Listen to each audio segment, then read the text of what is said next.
শুভ সকাল বন্ধুরা, মিমি ঘোষ ক্রিয়েশনের আবার একটা নতুন ভিডিওতে তোমাদের সাথে দেখা। আশা করি সবাই ভালো আছো, আমরাও ভালো আছি। সকাল সকাল উঠে ছাদে চলে এসেছি পাখিদের খাবার নিয়ে।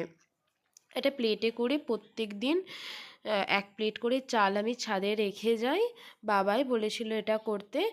তো তারপরে ওরা ওদের মতো গাছ থেকে নেমে খেয়ে নেয়। আর ওই যে পাঁচিরটার ওই পাড়েতে একটা তুলো গাছ আর একটা আম গাছ আছে, ওখান থেকে প্রচুর পাতা পড়েছে ছাদেতে। তো ওই জন্য ওইগুলোকে আস্তে আস্তে জড়ো করছে। তো দেখো ছাদ থেকে নেমে চলে এসেছি, যেহেতু আজকে রবিবার তাই নিরামিষ রান্না হবে। ভাবলাম আগে তরকারিটা কেটে নিই। আর আজকে অনেক দিন পরে বনি আসছে। ঠাকুমার শরীর খারাপের পর থেকে তো আর আসতেই চায় না, রাতে তো থাকেই না, আসাটাও অনেক কমে গেছে। তাই ভাবলাম আগের দিনে যে চপটা করেছিলাম তার আলুটা রয়ে গিয়েছিল, নিরামিষই করেছিলাম, জানি কালকে রবিবার হবে তাই।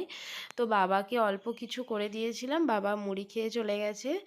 আর এই যে থালা বাসনগুলো রেখে দিয়েছি ধোবো, তার আগেতে ভাবছি চপগুলো করে নিই। বনিও বেরিয়ে পড়েছে, ফোন করেছিল। তো চপ হয়ে গেলে আমরা এদিকেতে খেয়ে নেবো।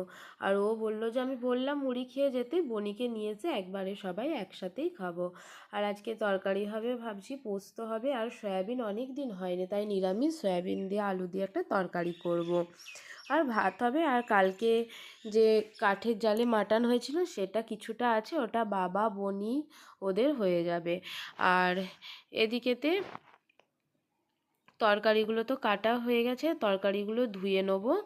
আর রান্নার জোগাড়টা আস্তে আস্তে করে নিচ্ছি। যেহেতু কড়াটা মাজাই ছিল তাই ভাবলাম উনুনেই করে নিই, নাহলে আলাদা একটা ছোট কড়া থাকে নিরামিষের দিনে, সেই কড়াটাই করে গ্যাসে করে নিই।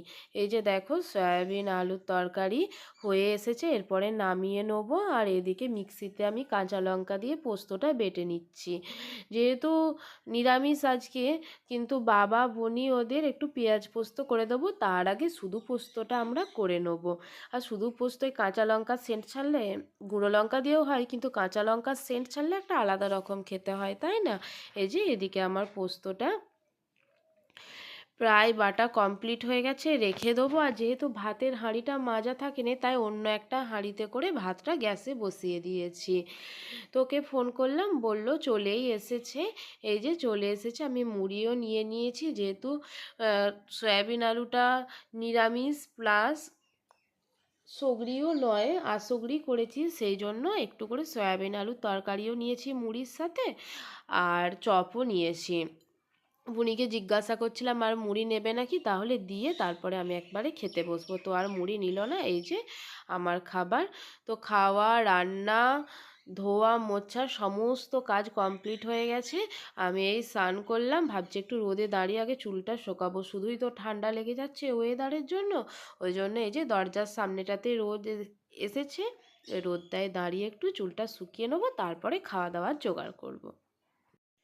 তো এই যে ওর স্নানও হয়ে গেছে, ভাত বাড়তে চলে এসেছি। বাবাকে আগেই খেতে দিয়ে দিয়েছিলাম, বাবা খেয়ে নিয়েছে। শেষে আবার একটু বেগুন সেদ্ধ করা হয়েছিল, তো ওই জন্য বেগুন সেদ্ধটা মাখছি। শুধু পেঁয়াজ দিয়ে তো আজকে মাখা নয়, সেই জন্য বেগুন সেদ্ধটা শুধু ভাজা তেল আর লঙ্কা দিয়ে একটু মেখে নিলাম।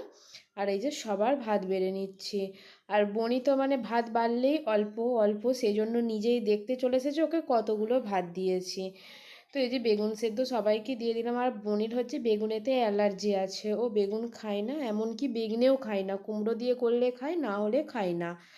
আর মা এমনিই বলেছিল আমাদের নিরামিষ বলে পোস্ত করতে, বাকি সবার না করতে। আমি ভাবলাম করছি যখন সবারই করি, তাই সবারই পোস্ত দিয়ে দিলাম। তো দেখো খাওয়া দাওয়া কমপ্লিট করে এখানেতে আবার এই যে দেখতেই পাচ্ছ অন্য শেফ চলে এসেছে রান্না করতে। এটা বলি আমি আর বনি আর কি করছিলাম, এখানে দুদিনের দুধ খাইনি, কালকেও খাওয়া হয়নি আজও খাওয়া হয়নি, ওই জন্য দুধটা জমা হয়ে গেছে বলে ওই জন্য ভাবলাম দুধটা মিষ্টি করে ফেলি। ওই দুধ মারার মতো করে ফেলবো চিনি দিয়ে। ওটাই ও বসিয়েছে, বললো আমি নেড়ে দিচ্ছি, ওই জন্য ও নাড়ছে, ওটা মিষ্টিটা হয়ে যাবে এক্ষুনি। আর সমস্ত কাজ সেরে একটু উপরে বসে বসে গল্প করছিলাম। 4টে বেজে গেছে, বোনেরও বেরিয়ে যাওয়ার সময় হয়ে গেছে, এলো 11:30টায়। তো এরপরে চলে যাবে 4টের সময়। কিছু করার নেই, থাকতে বললাম, বললে এখন থাকবো না, মেলার সময় এসে বরঞ্চ দুদিন থাকবো। যেহেতু আমরা শেফ নাম দিয়েছিলাম তাই ও একটু খেয়ে দেখছে শেফের রান্না কেমন হয়েছে। প্রচণ্ড মিষ্টি হয়ে গেছে বলে ও ঘাড় নাড়ছে, ও একদমই মিষ্টি খায় না, ওই জন্য বললো প্রচণ্ড মিষ্টি হয়ে গেছে, আমি আর খাবো না।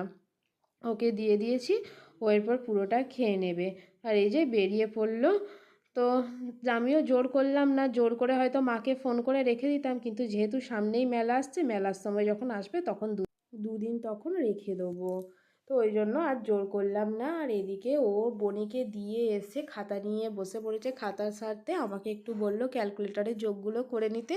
ওই জন্য নিচেটাই বসেছে, আর তো নিচেটাই জায়গা নেই, তাই আমিও ওই ওপরের খাতাটা নিয়ে ওপরে বসে গিয়েছি। আর দেখো আমাদের বাড়িতে চপ করলে মোটামুটি 2 দিন হবে তার মতো আলু করা হয়, যেহেতু সবাই খেতে ভালোবাসে। তো বাবাও চলে এসেছে, এজন্য চপ ভেজে নিচ্ছি, সবাই গরম গরম মুড়ি খেয়ে নেবো। তো আজকের মতো ভিডিওটা এখানেই শেষ করছি। Tata, good night.